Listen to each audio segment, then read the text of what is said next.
Comment gagner de l'argent rapidement avec un blog? Bonjour, je suis Sébastien Knight, fondateur du mouvement des entrepreneurs libres et chaque jeudi, je partage avec vous les rituels de l'entrepreneur libre, c'est-à-dire des habitudes ou des stratégies qui vous permettent de devenir plus libre, plus riche et plus productif. Aujourd'hui, j'aimerais parler des 3 stratégies qui existent pour rentabiliser votre blog et de celles que je recommande pour le rentabiliser rapidement. Donc, à la base, c'est quoi un blog? Un blog, c'est un site internet sur lequel on publie énormément de contenu, des articles, des vidéos, peut-être des podcasts, où les internautes ont en général la possibilité de commenter. Et donc, c'est un outil qui est extrêmement interactif. Les 3 grandes stratégies qui nous permettent de rentabiliser un blog, si on est entrepreneur en solo qui essaie de se lancer avec un petit budget, ou alors si on est une entreprise qui utilise le blog pour faire connaître nos produits et services, ces 3 stratégies, elles sont premièrement la publicité, c'est-à-dire le fait de simplement mettre des emplacements publicitaires qui promeuvent des produits d'autres marques. Et donc, c'est le mode le plus facile et le moins rentable qui existe. Il faut savoir que si vous vous contentez d'aller sur les grandes régies comme Google AdSense par exemple, eh bien vous serez payé que quelques centimes par centaines ou milliers de visiteurs. Et il faut donc énormément de trafic pour que la publicité soit rentable et permette d'en vivre. Il y a quelques années, j'avais un site internet qui me rapportait environ 2500 € par mois avec la publicité Google AdSense, ce qui est pas mal. Mais pour en arriver là, il avait fallu plusieurs années de travail et de référencement et faire grossir le site jusqu'à avoir un demi-million de visiteurs par mois. Donc, si vous vous sentez au taquet pour générer un demi-million de visiteurs par mois, alors allez-y, foncez. Mais sinon, je vous recommande plutôt d'adopter une des 2 autres stratégies. La deuxième stratégie, c'est de vendre des produits en affiliation. C'est-à-dire, sans avoir à créer de produits soi-même, de se contenter de proposer des produits ou des services qui soient complémentaires à ce que vous publiez comme contenu gratuit sur le blog, afin que les personnes s'intéressent à ce produit. Parce que si vous avez publié un article, si je prends l'exemple du blog de ma femme, l'écoledemeslrêves.com, c'est un blog qui est donc destiné aux professeurs et aux parents et qui donne des conseils pour l'éducation des enfants. Si je viens de faire un article sur la technique du théâtre japonais Kamishibai, eh bien je pourrais éventuellement mettre un lien affilié pour que les gens aillent acheter un théâtre japonais Kamishibai. Donc ça peut sembler être une stratégie extrêmement simple à mettre en place, c'est le cas. Et si on veut que ça soit rentable, il faut utiliser 2 techniques. La première technique, c'est celle de l'alignement. C'est-à-dire que le contenu gratuit que je mets doit être en lien direct avec le produit ou service que je vais recommander dans cet article.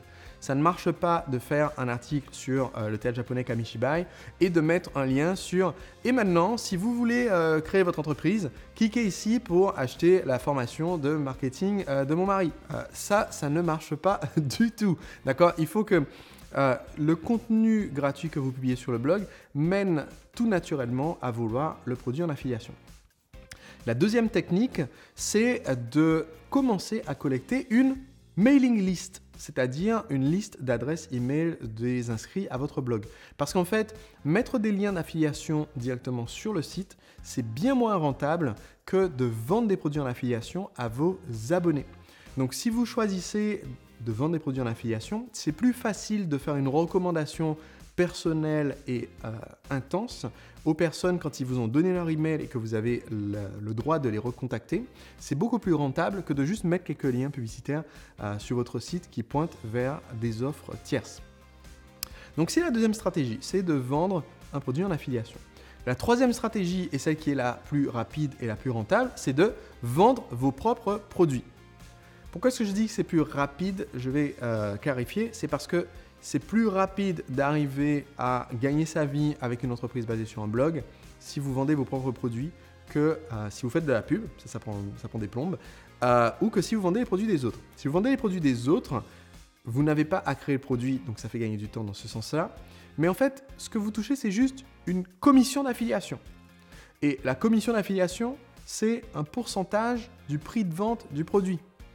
Donc, si vous touchez une commission, disons, de 15% ou 30% sur la vente du produit, eh bien, il vous faut, pour gagner 30%, pour gagner 3 000 €, il vous faut vendre 100 produits à 100 €. et vous touchez 30%, ça vous fait 3 000 euros. Bon. Si par contre c'est vous qui aviez créé le même produit à 100 euros, il vous aurait suffi de 3 fois moins de ventes, il vous aurait suffi de faire 30 ventes de votre propre produit à 100 euros parce que vous gardez 100% pour vous.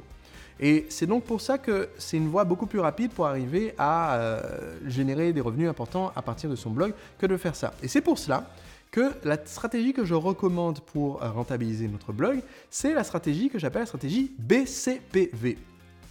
Donc, qui consiste à vouloir vendre son propre produit, mais à ne pas attendre pendant des années qu'on mette tellement de contenu gratuit sur le blog que les internautes viennent en masse au bout de 3 ans et qu'ils décident ensuite d'acheter le produit. Ce qu'on va faire, c'est une stratégie donc en 4 étapes. B, c'est pour simplement blog.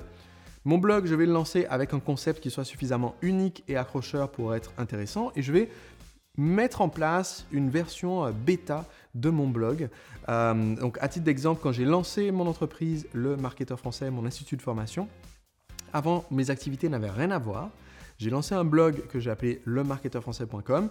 Le concept était assez original, c'est de dire on va parler du marketing, mais c'est un sujet qui est très peu connu ou valorisé en France, d'où mon nom, le Marketeur Français, avec le concept original que enfin, vous avez des conseils marketing sur Internet donnés par quelqu'un qui fait du marketing sur Internet et qui gagne énormément d'argent en vendant des produits qui n'ont rien à voir avec le marketing sur Internet. Donc, ça changeait énormément. En 2010, la plupart des sites qui parlaient de marketing web, c'était des sites de gens qui vous vendaient un e-book sur comment vendre un e-book, Et donc, ça se mordait un peu la queue. Et donc, quand je suis arrivé en disant, bah tiens, l'année dernière, j'ai fait 340 000 euros de chiffre d'affaires avec mon entreprise qui n'a rien à voir avec le marketing sur Internet et qui est une entreprise de cours de danse et de conseils de drague.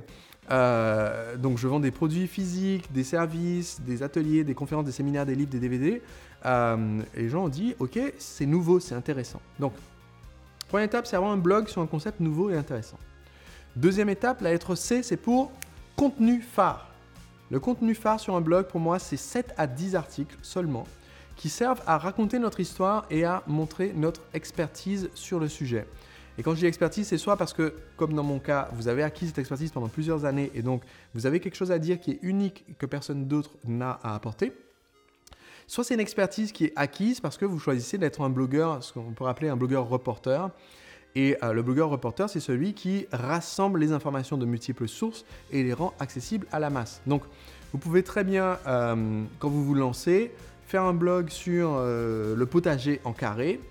Et même si vous n'avez pas fait pendant des années du potager en carré, vous avez lu plusieurs livres, vous suivez assidûment des formations, des contenus sur cette thématique. Et donc, vous choisissez de faire des articles extrêmement pédagogiques et compréhensibles qui n'existent pas encore sur le web sur comment démarrer son potager en carré à partir de zéro et de l'expliquer vraiment pour la personne qui, comme vous, 6 mois plus tôt, n'y comprend rien. C'est à peine quel est le haut et le bas quand il regarde une plante. Est-ce que les racines, ça va en haut ou en bas? Vous faites des articles pour ce genre de personnes. Et donc, vous montrez en fait une compétence pédagogique au travers de ces articles phares qui vont donc être relativement longs, être relativement denses en information et être donc cette source d'autorité. Et ensuite, au lieu de continuer à bloguer un article tous les jours, tous les 3 jours ou toutes les semaines pendant des années pour amener du trafic, vous allez vous servir de ce blog qui sert un peu de carte de visite pour aller aborder des partenaires. C'est le P de la stratégie BCPV. Je vais voir des partenaires qui sont d'autres blogueurs, d'autres personnes qui publient du contenu, d'informations sur le sujet, qui ont des newsletters, des blogs, des forums ou des sites internet sur la même thématique. Et maintenant que j'ai cette carte de visite qui est mon blog où on voit que quand même je sais de quoi je parle, eh bien je vais proposer à ces personnes un partenariat.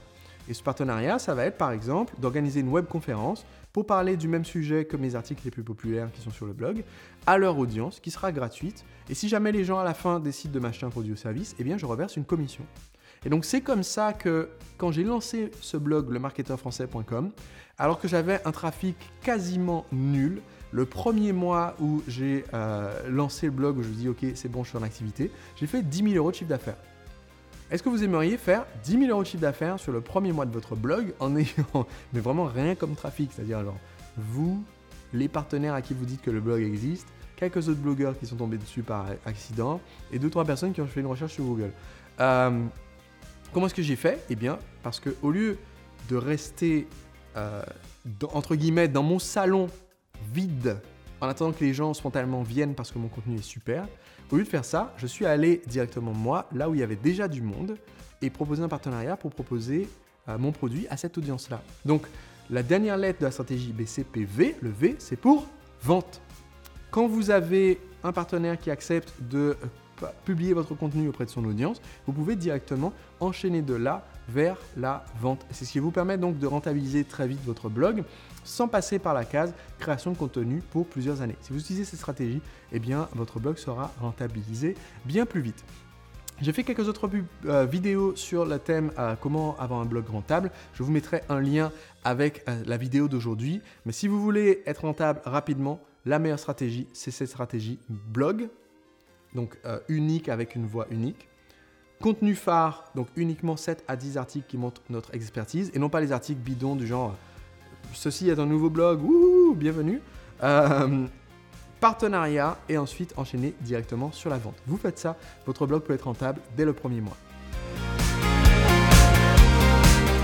Est-ce que ça vous dirait de rejoindre mon équipe au sein du mouvement des entrepreneurs libres ? En ce moment, je recrute des personnes enthousiastes, dynamiques, motivées et compétentes pour me rejoindre à différents postes clés au sein de l'entreprise. Donc si vous êtes enthousiasmé par le mouvement des entrepreneurs libres et que vous aimeriez y contribuer, allez maintenant sur entrepreneurlibre.com/carrière. Ça vous permettra de voir les descriptions des postes de prestataires ou d'employés pour nous rejoindre dans l'entreprise et être un intrapreneur libre en allant simplement sur entrepreneurlibre.com/carrière.